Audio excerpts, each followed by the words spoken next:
Price the Lord. Blessing Karnataka TV പ്രോഗ്രാമിലേക്ക് എല്ലാ പ്രേക്ഷകർക്കും യേശുക്രിസ്തുവിൻ്റെ നാമത്തിൽ എൻ്റെ സ്നേഹവന്ദനം. കഴിഞ്ഞ എപ്പിസോഡ് എല്ലാവർക്കും വിടുതലും അനുഗ്രഹവും ആയിരുന്നു എന്ന് അറിയുവാൻ സാധിച്ചതിൽ ദൈവത്തിന് സ്തോത്രം. ഇനി ഞാൻ നിങ്ങളോട് സംസാരിക്കുവാൻ ഇഷ്ടപ്പെടുന്ന വിഷയം ജയം തരുന്ന ദൈവത്തിന് സ്തോത്രം. 1 കൊരിന്ത്യർ 15-ാം അധ്യായം 57-ാമത്തെ വാക്യം. നമ്മുടെ കർത്താവായ യേശുക്രിസ്തു മുഖാന്തരം നമുക്ക് ജയം തന്ന ദൈവത്തിന് സ്തോത്രം. നമ്മുടെ ജീവിതത്തിൽ ഒന്നുകിൽ ജയം അല്ലെങ്കിൽ തോൽവി, ഇത് രണ്ടാണ് നമ്മുടെ മധ്യത്തിൽ നിൽക്കുന്നത്.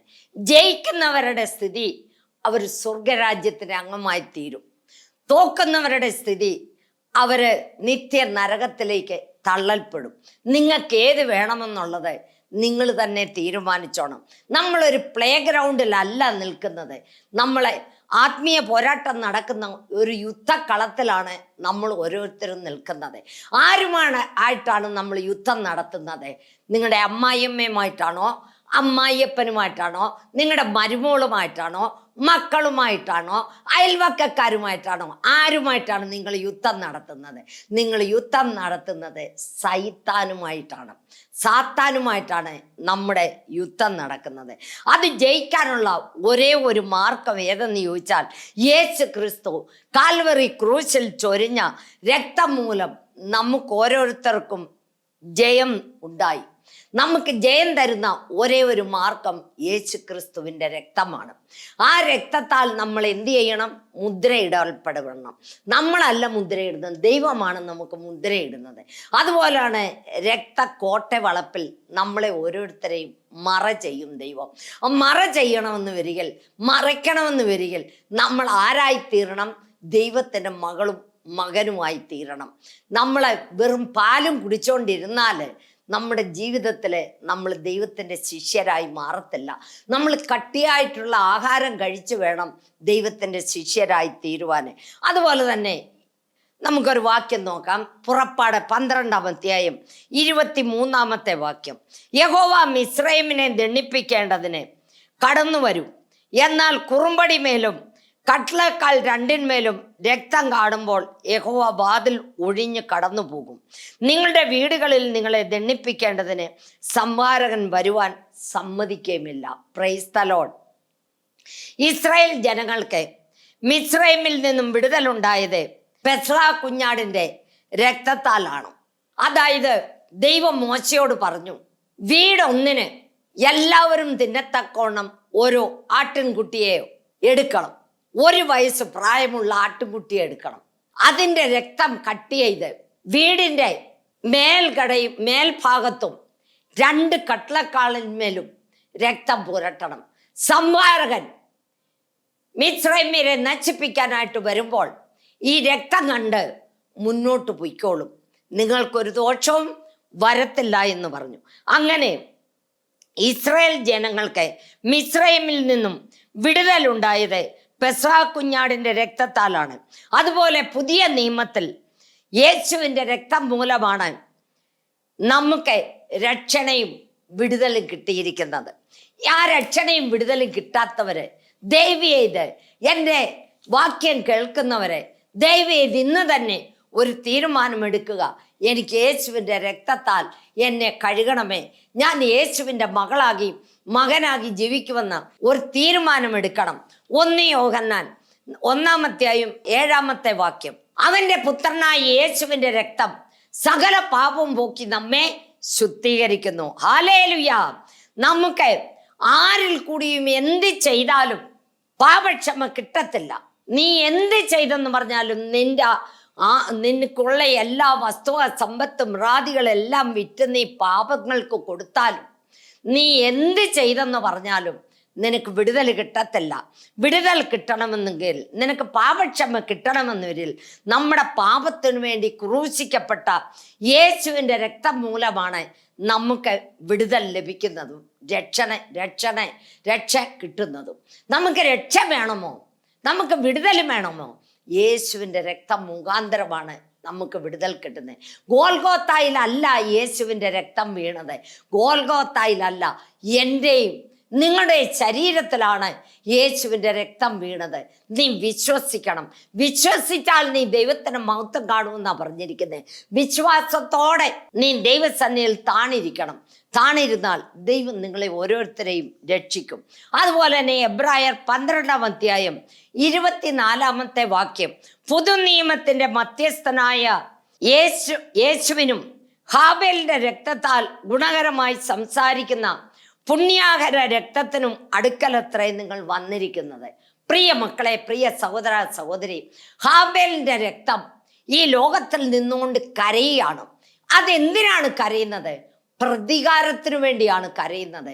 അതേസമയം എൻ്റെ യേശുവിൻ്റെ രക്തം എൻ്റെ വിടുതലിന് വേണ്ടിയും എൻ്റെ രക്ഷണയ്ക്ക് വേണ്ടിയും എൻ്റെ മക്കൾ നശിച്ചു പോകരുതേ, സ്വർഗരാജ്യത്തിൻ്റെ അംഗമായി തീരണം, നിത്യരാജ്യത്തിൻ്റെ അംഗമായി തീരണം, നിത്യ സ്വർഗത്തിൻ്റെ അംഗമായി തീരണമെന്ന് ദൈവത്തിന് അതിനുവേണ്ടിയാണ് ദൈവം എൻ്റെയും നിൻ്റെയും പാപത്തിനു വേണ്ടി, രോഗത്തിനു വേണ്ടി, ശാപത്തിനു വേണ്ടി അവൻ മരിച്ചടക്കപ്പെട്ട് 3-ാം ദിവസം ഉയർത്തെഴുന്നേറ്റ് ഇന്ന് ജീവിക്കുന്ന ദൈവം. അവൻ്റെ രക്തത്താൽ മാത്രമേ നമുക്ക് വിടുതലുള്ളൂ. നീ ഏതെല്ലാം എരുമകളെ കട്ട് ചെയ്താലും, പോത്തിനെ കട്ട് ചെയ്താലും, കാളെ കട്ട് ചെയ്താലും, ആടിനെ കട്ട് ചെയ്താലും, കോഴിയെ കട്ട് ചെയ്താലും നിന്റെ രക്തത്തിൽ, ആ രക്തത്തിലൊന്നും ദൈവം പ്രസാദിക്കത്തില്ല. പഴയ ഉടമ്പടിക്ക് കാലതല്ലി ആ രക്തത്തിൽ പ്രസാദിക്കുമായിരുന്നു. ഇന്ന് പുതിയ ഉടമ്പടി കാലമാണ്. നമ്മുടെ ദൈവം നമ്മുടെ പാപത്തിനു വേണ്ടി, രോഗത്തിനു വേണ്ടി, ശാപത്തിനു വേണ്ടി ഒരു തുള്ളി രക്തമില്ലാതെ നമുക്ക് വേണ്ടി ഒഴുക്കി ജീവിക്കുന്ന ദൈവമാണ് ഇന്ന് നമ്മുടെ ദൈവം. ആ ദൈവത്തിനു വേണ്ടി നിന്റെ ഹൃദയം തുറന്നു കൊടുക്കുക. ഞാൻ ജീവിക്കുന്നെങ്കിൽ യേശുവിന് വേണ്ടി ജീവിക്കും, മരിക്കുന്നെങ്കിൽ ഞാൻ യേശുവിന് വേണ്ടി മരിക്കുമെന്ന് ഒരു തീരുമാനമെടുക്കുക. ദൈവത്തിൻ്റെ ശരീരം, യേശുക്രിസ്തുവിൻ്റെ ശരീരത്തിൽ നിന്നും ഒരു തുള്ളി രക്തം വീഴുന്നത് വരെയും സാത്താൻ ഓർത്തിരുന്നത് അവൻ്റെ എല്ലാം കഴിഞ്ഞു, അവൻ ഇനി ആരെ സൗഖ്യമാക്കുമെന്ന് നോക്കാം, അവൻ എങ്ങനെ പ്രസംഗിക്കുമെന്ന് നോക്കാം, ഇങ്ങനൊക്കെയും സാത്താൻ വിചാരിച്ചു. പക്ഷേ എൻ്റെ യേശുവിൻ്റെ ഒരു തുള്ളി രക്തം വീണപ്പോൾ സാത്താൻ്റെ തല കുനിഞ്ഞു കൊണ്ടുപോയി എൻ്റെ യേശുവിൻ്റെ കാൽ കീഴെ കൊടുത്തു. യേശു അവനെ പല്ലില്ല അവന്. ഇപ്പോൾ അവൻ്റെ ശരീരം മാത്രമേ ഉള്ളൂ. ആ ശരീരം കൊണ്ട് വലിച്ചു കൂട്ടുകയാണ് ആൾക്കാരെ എല്ലാം. എങ്ങനെയെങ്കിലും ഞാൻ ഇനി ഒറ്റയ്ക്ക് പോകാൻ കഴിയത്തില്ല, എൻ്റെ കൂടെ ഇവരെയും കൊണ്ടുപോകണമെന്നുള്ള ഇതിൽ ഓടാടി നടക്കുകയാണ്. സിംഹതോ പാതയല്ലി ഓടാടി നടക്കുകയാണ്. പ്രിയ മക്കളെ, നിങ്ങൾ ജയിക്കണം. നിങ്ങൾ യേശുവിൻ്റെ രക്തത്താൽ കഴുകപ്പെട്ട്, യേശുവിൻ്റെ രക്തത്താൽ വേലി കെട്ടി, ദൈവമേ നിന്റെ ചെറുകടിയിൽ എന്നെ മറച്ചുകൊള്ളണമേ, ഞാൻ ഒന്നുമില്ല, നിന്റെ മകളായി ഞാൻ ജീവിക്കുന്നു. എന്ത് കഷ്ടം വന്നാലും, എന്ത് പ്രയാസം വന്നാലും, എന്ത് ബുദ്ധിമുട്ട് വന്നാലും ദൈവത്തെ വിടരുത്. ദൈവത്തെ മുറുകെ പിടിച്ചോണം. മുറുകെ പിടിച്ചുകൊണ്ട് ജീവിച്ചാൽ നിന്റെ ജീവിതത്തിൽ നിനക്ക് സ്വർഗരാജ്യത്തിൽ ചെല്ലാനായിട്ട് സാധിക്കും. അതുപോലെ തന്നെ പുനരുത്ഥാനത്തിൻ്റെ ശക്തി 1 കൊരിന്ത്യർ 15-ാം അധ്യായം 54 മുതൽ 58 വരെയുള്ള വാക്യം നിങ്ങൾ വായിച്ചു നോക്കുക. വായിക്കാൻ സമയമില്ലാത്തതിനാൽ നിങ്ങൾ വായിച്ചു നോക്കുക. യേശു ക്രിസ്തു പുനരുത്ഥാനം പ്രാപിച്ചത് കൊണ്ട് നമുക്ക് മരണഭയത്തിൽ നിന്നും ജയമുണ്ടായി. പ്രിയ മക്കളെ, മരണഭയത്തിൽ നിന്നും നമുക്ക് ജയം കിട്ടിയത് ദൈവത്തിൻ്റെ പുനരുത്ഥാനത്തിൻ്റെ ശക്തി കൊണ്ടാണ്. മരണഭയത്താൽ ജീവിച്ചിരുന്ന മനുഷ്യരെ മരണഭയത്തിൽ നിന്നും വിടുവിച്ച് നമുക്ക് ജയം തന്ന ദൈവത്തെ നമുക്ക് സ്തുതിക്കാം, ആരാധിക്കാം. ലോകത്തിലുള്ള സകല മനുഷ്യരും മരണത്തെ ഭയപ്പെടുന്നു. എന്നാൽ ദൈവമക്കൾക്ക്, ദൈവത്തോട് അടുത്ത് ജീവിക്കുന്നവർക്ക്, ദൈവമക്കൾക്ക്, അവൻ്റെ രക്തത്താൽ കഴുകപ്പെട്ട മക്കൾക്ക് മരണത്തെ ഭയമില്ല. എന്ന് മരിച്ചാലും എപ്പോൾ മരിച്ചാലും ഞാൻ എൻ്റെ അപ്പൻ്റെ അടുക്കൽ പോകും. എനിക്ക് വേണ്ടി അവൻ ഭവനം ഒരുക്കി വന്ന് ഞങ്ങളെ കൂട്ടിക്കൊണ്ട് പോകും. നമ്മൾ മരിച്ചാലും നമ്മളൊരു സ്വല്പസമയം ദീർഘനിദ്രയാണ്. ആ നിദ്രയിൽ നിന്നും, ആ ഉറക്കത്തിൽ നിന്നും നമ്മളെ ഉണർത്തി രൂപാന്തരപ്പെടുത്തി നമ്മളെ കൊണ്ടുപോകാനായിട്ട് നമ്മുടെ കർത്താവ് വരും. ആ ഒരു നിരീക്ഷയുള്ളവർക്ക് മരണത്തെക്കുറിച്ച് യാതൊരു ഭയവുമില്ല. ഈ ലോകത്തിൽ ജീവിക്കുന്നിടത്തോളം കാലം ദൈവത്തിന് വേല ചെയ്ത് ദൈവത്തിനു വേണ്ടി ജീവിക്കണം എന്നൊരാഗ്രഹമേ യേശുവിൻ്റെ രക്തത്താൽ കഴുകപ്പെട്ട മക്കൾക്കുള്ളൂ. എൻ്റെ ജീവിതത്തിലെ ആഗ്രഹം അതാണ്. എത്ര ദിവസം ദൈവം വിടുന്നോ അവൻ്റെ വേല ചെയ്യണം, അവനെ സ്തുതിക്കണം, അവനെ ആരാധിക്കണം. എൻ്റെ വേല സ്ലം ഏരിയകളിലും പാപങ്ങളുടെ മധ്യത്തിലുമാണ് എൻ്റെ വേല നടക്കുന്നത്. ഞങ്ങളുടെ സഭയിൽ പണക്കാരെന്ന് പറയാൻ ഒരു ഫാമിലി പോലും ഇല്ല. പാവപ്പെട്ടവരുടെ മധ്യത്തിലാണ് ഞങ്ങളുടെ വേല നടക്കുന്നത്. അതുപോലെ ഒരു വാക്യം കൂടെ നമുക്ക് നോക്കാം. പുറപ്പാട് 17-ാം അധ്യായം 11-ാമത്തെ വാക്യം. അമാലേക്യരും ഇസ്രായേൽ ജനവുമായിട്ട് ഭയങ്കര യുദ്ധം നടക്കുകയാണ്. യുദ്ധം നടക്കുന്ന സമയത്ത് മോശ മലയുടെ മുകളിൽ കയറിയിരുന്ന് പ്രാർത്ഥിക്കാൻ തുടങ്ങി. എങ്ങനെയാണ് മോശ പ്രാർത്ഥിച്ചത്? കൈകൾ ഉയർത്തിപ്പിടിച്ചാണ് പ്രാർത്ഥിച്ചത്. അവൻ്റെ കൈ ഇത്രയും ഉയർത്തിപ്പിടിച്ച് പ്രാർത്ഥിക്കുമ്പോൾ, അവൻ്റെ കൈ കഴയ്ക്കുമ്പോൾ കൈ താഴെയിടുമ്പോൾ അമാലേക്യര് ജയിക്കും. കൈ ഉയർത്തിപ്പിടിക്കുമ്പോൾ ഇസ്രായേൽ മക്കള് ജയിക്കും, അമാലേക്യര് തോൽക്കും. അതിനുവേണ്ടി രണ്ടുപേര് കൂടി മോശയുടെ കയ്യെ ഉയർത്തിപ്പിടിച്ചു. അപ്പുറം ഇപ്പുറം കല്ലുകളിട്ട് ഇരുന്നോണ്ട് കൈ താഴെ ഇടാതെ ഉയർത്തിപ്പിടിച്ചു. അങ്ങനെ ഇസ്രായേൽ മക്കളെ ജയിച്ചു. അതായത് പുറപ്പാട് 17-ാം അധ്യായം 15-ാമത്തെ വാക്യം നോക്കേ. പിന്നെ മോശ ഒരു യാഗപീഠം പണിതു, അതിന് യഹോവ നിശി, യഹോവ എൻ്റെ കൊടി എന്ന് പേരിട്ടു. പ്രാർത്ഥന മൂലം നമുക്ക് ജയമുണ്ട് മക്കളെ. പ്രാർത്ഥന മൂലമല്ലാതെ നമുക്ക് ജയം കിട്ടത്തില്ല. നീ എത്ര പഠിച്ചെന്ന് പറഞ്ഞാലും, നീ എത്രയെല്ലാം പരീക്ഷകൾ എഴുതി പാസ്സായെന്ന് പറഞ്ഞാലും, നിനക്ക് ജയം കിട്ടണമെന്ന് വരികിൽ, നിനക്ക് നല്ല ജോലി കിട്ടണമെന്ന് വരികിൽ, നിനക്ക് നല്ല ഇത് വേണമെന്ന് വരികിൽ, നീ ദൈവസന്നിധിയിൽ താണിരുന്ന് ദൈവത്തിൻ്റെ സന്നിധിയിൽ താഴ്ത്തി ഏൽപ്പിച്ച് നീ പ്രാർത്ഥിക്കണം. നീ പ്രാർത്ഥിക്കുന്ന ഒരു വ്യക്തിയാണെങ്കിലേ നിനക്ക് ജയം കിട്ടത്തുള്ളൂ. നമുക്ക് ജയമുണ്ട്. സൈത്താനോടും ശരീരദാശയോടും ലോകത്തിൻ്റെ ആശകളോടും പോരാടി ജയിക്കണം. നമ്മൾ എല്ലാത്തിനോടും പോരാടി ജയിക്കണമെന്ന് വരികിൽ പ്രാർത്ഥനയിൽ കൂടെ മാത്രമേ ഒക്കത്തുള്ളൂ. മോശ കൈ ഉയർത്തി പ്രാർത്ഥിച്ചപ്പോൾ ഇസ്രായേലിന് ജയമുണ്ടായി. കൈ താഴെ ഇട്ടപ്പോൾ അമാലേക്യർക്ക് ജയമുണ്ടായി. കൈ താണു പോകുമ്പോൾ രണ്ടുപേർ കൂടി എന്ത് ചെയ്തു? കൈ പൊക്കിപ്പിടിച്ചു. അതുപോലെ ആ പൊക്കിപ്പിടിച്ചതിൻ്റെ അർത്ഥം, പ്രിയ മക്കളെ, നീ ഒരാൾ മാത്രം നിന്റെ പേർക്കോ നിന്റെ കുടുംബത്തിനു വേണ്ടിയോ പ്രാർത്ഥിച്ചാൽ പോരാ.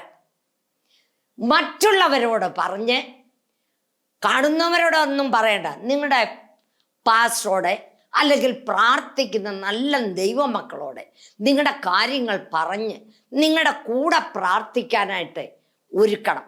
അതുപോലെ രണ്ടുപേർ കൂടി കൈ ഉയർത്തിപ്പിടിച്ചപ്പോൾ ഇസ്രായേലിന് എന്തുണ്ടായി? ജയമുണ്ടായി. യേശുവിൻ്റെ രക്തം മൂലം ധർമ്മശാസ്ത്രത്തിൻ്റെ അടിമത്വത്തിൽ നിന്നും വിടുവിച്ച് നമുക്ക് ജയം തന്ന ദൈവമാണ് നമ്മുടെ ദൈവം. യേശുവിൻ്റെ രക്തം മൂലം ധർമ്മശാസ്ത്രത്തിൻ്റെ അടിമത്വത്തിൽ നിന്നും വിടുവിച്ച് നമുക്ക് ജയം തരുന്ന ദൈവത്തിന് സ്തോത്രം. എബ്രായർ 10-ാം അധ്യായം 19-20 വാക്യം. അതുകൊണ്ട് സഹോദരന്മാരെ, യേശു തൻ്റെ ദേഹമെന്ന തിരശ്ശീലയിൽ കൂടി നമുക്ക് പ്രതിഷ്ഠിച്ച ജീവനുള്ള പുതുവഴിയായി തൻ്റെ രക്തത്താൽ വിശുദ്ധ മന്ദിരത്തിലേക്കുള്ള പ്രവേശനത്തിന് ധൈര്യവും ലഭിച്ചു. പ്രിയ മക്കളെ, യേശു തൻ്റെ രക്തമെന്ന ശരീരം, അതുകൊണ്ട് സഹോദരന്മാരെ, യേശു തൻ്റെ ദേഹമെന്ന തിരശ്ശീലയിൽ കൂടി, പണ്ടത്തെ കാലത്ത് അതിപരിശുദ്ധ സ്ഥലത്ത് വർഷത്തിൽ ഒരു പ്രാവശ്യം മാത്രമേ മഹാപുരോഹിതന് കടന്നു ചെല്ലാൻ പറ്റത്തുള്ളായിരുന്നു. മഹാപുരോഹിതൻ എന്തെങ്കിലും പാപം ചെയ്താൽ അവിടെ നിലവടിച്ച് താഴെ വീണും മരിക്കും. അവരുടെ ശവം എടുക്കാൻ പോലും ഒരുത്തർക്ക് അവിടെ കയറി ചെല്ലാനൊക്കത്തില്ല. അതിനവരുടെ അരയിൽ കൂടെ ഒരു കയറ് കെട്ടി വെളിയിൽ വരെയും നീട്ടി ഒരാൾ പിടിച്ചോണ്ട് നിൽക്കും. മഹാപുരോഹിതൻ അകത്തു പോകും. പ്രിയ മക്കളെ, ദൈവത്തിൻ്റെ ശരീരമാകുന്ന തൻ്റെ ദേഹമെന്ന തിരശ്ശീലയിൽ കൂടി നമുക്ക് പ്രതിഷ്ഠിച്ച ജീവനുള്ള പുതുവഴിയായി തൻ്റെ രക്തത്താൽ പഴയ നിയമത്തിൽ കൽപ്പനകൾ പ്രമാണിക്കാൻ മനുഷ്യന് ഭയങ്കര കഷ്ടമായിരുന്നു. അതിൽ നിന്നും കർത്താവായ യേശു ക്രിസ്തുവിന്റെ മരണം മൂലം രക്തം ചൊരിഞ്ഞ് ധർമ്മശാസ്ത്രത്തിന്റെ അധീനതയിൽ നിന്ന് നമ്മളെ രക്ഷിച്ചു. പഴയ നിയമത്തിലെ ഏതു തെറ്റിനും തൽക്ഷണമേ ശിക്ഷയായിരുന്നു. പഴയ ഉടമ്പടിക്ക് പുസ്തകം വായിക്കുന്നവർക്ക് അത് മനസ്സിലാകും. അന്നേരമേ ശിക്ഷയായിരുന്നു വചനത്തിൽ കാണുന്നു. എന്നാൽ യേശു ക്രിസ്തു മൂലം നമുക്ക് കൃപ ലഭിച്ചു. കൃപ, ആ കൃപാസനത്തിന്റെ അടുത്ത പഴയ നിയമകാലത്ത് മഹാപുരോഹിതൻ വർഷത്തിൽ ഒരിക്കൽ മാത്രമേ പോകത്തുള്ളായിരുന്നു. യേശുവിൻ്റെ രക്തം മൂലം നമുക്ക് ഏത് സമയത്തും, എല്ലാ സമയത്തും അപ്പ, പിതാവേ എന്ന് വിളിച്ചുകൊണ്ട് 24 മണിക്കൂറും നമുക്ക് ദൈവത്തിൻ്റെ സന്നിധിയിൽ പോകാനായിട്ട് സാധിക്കും. നമുക്കൊരു മീഡിയേറ്ററിന്റെ ആവശ്യമില്ല, നമുക്കൊരു മധ്യസ്ഥൻ വേണ്ട.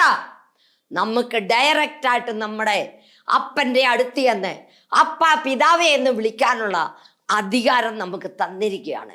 ഈ അധികാരം കിട്ടാത്തവര് ദയവ് ചെയ്ത് എനിക്ക് അധികാരം വേണം, കർത്താവേ എനിക്കും ആ അധികാരം വേണം. നിങ്ങൾ പ്രാർത്ഥിര്, ദൈവത്തിൻ്റെ സന്നിധിയിൽ താണിരിക്കെ യേശുവിൻ്റെ രക്തത്താൽ കഴുകപ്പെട്ട് വിടുതൽ പ്രാപിക്കുകയും അതുപോലെ തന്നെ രക്ഷണാനുഭവം ദൈവം തരികയും ചെയ്യും. നിങ്ങൾ ഇതെല്ലാം പ്രാപിച്ചു കഴിയുമ്പോൾ നമ്മൾ സ്വർഗത്തിൻ്റെ അംഗമായി തീരും. നിനക്ക് സ്വർഗത്തിൽ പോകണമെന്ന് വരിയിൽ യേശുവിൻ്റെ രക്തത്താൽ അല്ലാതെ വിടുതൽ പ്രാപിച്ചവർക്ക് മാത്രമേ സ്വർഗരാജ്യത്തിൽ പോകാൻ സാധിക്കത്തുള്ളൂ. ഞാൻ നിങ്ങളോട് ഫസ്റ്റിലേ പറഞ്ഞു, നമ്മുടെ ജീവിതത്തിൽ ഒന്ന് ജയം, ഒന്ന് തോൽവി നമ്മുടെ ജീവിതത്തിലുണ്ട്. നിങ്ങൾ തോക്കുന്നവരാണെങ്കിൽ, തോറ്റുപോയാൽ എങ്ങനെയാ തോൽക്കുന്നേ? ആത്മീയമാകി നീ തോറ്റുപോയാൽ നിന്റെ ഗതി നിത്യ നരകം. ആത്മീയമാകി നീ ജയിച്ചാൽ നമ്മൾ ഓട്ടക്കാരാണ്, ഓടി നമ്മൾ ജയിക്കണം. തിരിഞ്ഞു നോക്കരുത്, ഇടത്തോട്ടും വലത്തോട്ടും നോക്കരുത്, നമ്മൾ ഓടിക്കോണം. ഓടി നമ്മൾ എവിടെ ചെല്ലണം? സ്വർഗരാജ്യത്തിന് അംഗമായി തീരണം. കർത്താവേ, എനിക്കും ജയം പ്രാപിക്കണം, നിന്റെ രക്തത്താൽ എന്നെ കഴുകണം, നിന്റെ രക്തത്താൽ എന്നെ വേലി കെട്ടിയിരിക്കണം. ഞാൻ ഒന്നുമില്ല, സാത്താൻ എന്നെ വിട്ടുകൊടുക്കരുതേ. നിന്റെ ശരീരത്തിലെ രക്തം കണ്ട് കഴിയുമ്പോൾ ഒരു സാത്താനോ കൂടോത്രമോ നിന്റെ അടുത്തൊരു നേർച്ച കാഴ്ചയോ വരത്തില്ല. ആ രക്തം കണ്ടിട്ട് അത് ഓടിപ്പോകും. അതുപോലെ തന്നെ പരിശുദ്ധാത്മാവിൻ്റെ ശക്തി നിന്റെ മേലുണ്ടായിരിക്കണം. ആ പരിശുദ്ധാത്മാവിൻ്റെ ശക്തി ഉണ്ടെങ്കിൽ മാത്രമേ നിനക്ക് ജയിക്കാൻ പറ്റത്തുള്ളൂ. പരിശുദ്ധാത്മാവില്ലാതെ നിനക്ക് ജയിക്കാൻ പറ്റത്തില്ല. പരിശുദ്ധാത്മാവിൻ്റെ ശക്തിയും യേശുവിൻ്റെ രക്തത്താൽ കഴുകപ്പെട്ടവരുമാകുമ്പോൾ നമ്മളെ എല്ലാ വിധത്തിലും ദൈവം കാത്തു സൂക്ഷിക്കും, നമുക്ക് ജയം തരും. ജയം തരുന്ന ദൈവത്തിന് സ്തോത്രം. 2 ദിവസം മുമ്പേ ഇവിടെ നടന്ന ഒരു സംഭവം ഞാൻ നിങ്ങളോട് പറയാൻ ആഗ്രഹിക്കുന്നു. ഞങ്ങൾ ചോറുണ്ടോണ്ടിരിക്കുമ്പം ഒരു ഫോൺ വന്നു. അങ്കിളെ, എൻ്റെ ഭാര്യയ്ക്ക് ഒട്ടും സുഖമില്ല, 15 ദിവസത്തിന് മുമ്പ് ഒരു ആക്സിഡന്റ് ഉണ്ടായി, കൈ പൊങ്ങുന്നില്ല, ജോലിയൊന്നും ചെയ്യുന്നില്ല, ഞാനാണ് വീട്ടിൽ ജോലിയെല്ലാം ചെയ്യുന്നത്, അവിടെ ഭർത്താവ്. അങ്ങനെയെല്ലാം പറഞ്ഞു. രാത്രി അവൾക്ക് ഉറക്കമില്ല, ഭയങ്കര കഷ്ടമാണെങ്കിലേ, ഒന്ന് കൊണ്ടുവരട്ടെ, ആൻറ്റിയോടൊന്ന് പ്രാർത്ഥിക്കാൻ പറയാമോ എന്ന് ചോദിച്ചു. കൊണ്ടുവാപ്പാന്ന് വെച്ചാൻ പറഞ്ഞു, കൊണ്ടുവരാൻ പറഞ്ഞു. ഞങ്ങൾ ചോറുണ്ട്, കൈയെല്ലാം കഴുകി ഞങ്ങൾ അവിടെ ഇരിക്കുമ്പോൾ, ഹാളിൽ ഇറങ്ങി ഇരിക്കുമ്പോൾ മോട്ടോർ സൈക്കിളിൽ വന്നു. മോട്ടോർ സൈക്കിൾ നിർത്തി അകത്ത് വന്ന് ബെല്ലടിച്ചു, കതവ് തുറന്നു, അകത്ത് കയറി വന്നു. ഈ പെൺകുട്ടിയെ കണ്ടാൽ, അവൻ്റെ ഭാര്യയെ കണ്ടാൽ ഒരുമാതിരി, വിളി ഭയങ്കര സാത്താനാണല്ലോ എന്ന് ഞാൻ മനസ്സിൽ വിചാരിച്ചു. ഞാനൊന്നും മിണ്ടിയില്ല, ഇരിക്കാൻ പറഞ്ഞു. മുഖത്തോട്ട് നോക്കത്തില്ല, കുനിഞ്ഞിരിക്കുക. ഞാൻ പറഞ്ഞു, തലയൊന്ന് പൊക്കി നോക്ക്, നിന്നെ ഒന്ന് കാണട്ടെ, ഞാൻ ഇതുവരെ നിന്നെ കണ്ടിട്ടില്ല. നിന്റെ ഭർത്താവ് എപ്പോഴും ഒക്കെ ഇവിടൊക്കെ വരും, പക്ഷെ നിന്നെ കണ്ടിട്ടില്ലല്ലോ മോളെ, തല പൊക്കാൻ പറഞ്ഞു. തല പൊക്കത്തില്ല. ഞാൻ ഉടനെ വിളിച്ച് എൻ്റെ അടുത്ത് മുട്ടുമേലിരുത്തി, മുട്ടുമേ നിൽക്കാൻ പറഞ്ഞു. മുട്ടുമേ നിന്നു. ഇവളങ്ങ് കാറാൻ തുടങ്ങി. കാറിച്ചെന്ന് പറഞ്ഞാൽ ഭയങ്കര കാറിച്ചും കരച്ചിലും, ഒടിച്ചങ്ങ് കരയാൻ തുടങ്ങി. ഞാൻ പ്രാർത്ഥിക്കാൻ തുടങ്ങി. പ്രാർത്ഥിച്ച് ഇടയ്ക്ക് ഞാൻ പറഞ്ഞു, നീ എൻ്റെ കണ്ണു തുറന്ന് എൻ്റെ യേശുവിനെ ഒന്ന് നോക്കിക്കോളാൻ പറഞ്ഞു. കണ്ണു തുറക്കത്തില്ല, കണ്ണു തുറക്കത്തുമില്ല, നോക്കത്തുമില്ല. ഞാൻ പറഞ്ഞു, നീ എൻ്റെ യേശുവിനെ ഒന്ന് നോക്കിയിട്ട് പൊയ്ക്കോളാൻ പറഞ്ഞു. കണ്ണു തുറന്നു, എൻ്റെ കണ്ണിലോട്ട് നോക്കിയേച്ച് കാറാൻ തുടങ്ങി, ഭയങ്കരത്തിൽ കാറാൻ തുടങ്ങി. ഞാൻ പ്രാർത്ഥിച്ചു, പ്രാർത്ഥിച്ച് യേശുക്രിസ്തുവിൻ നാമത്തിൽ അവളെ വിട്ടുപോകും.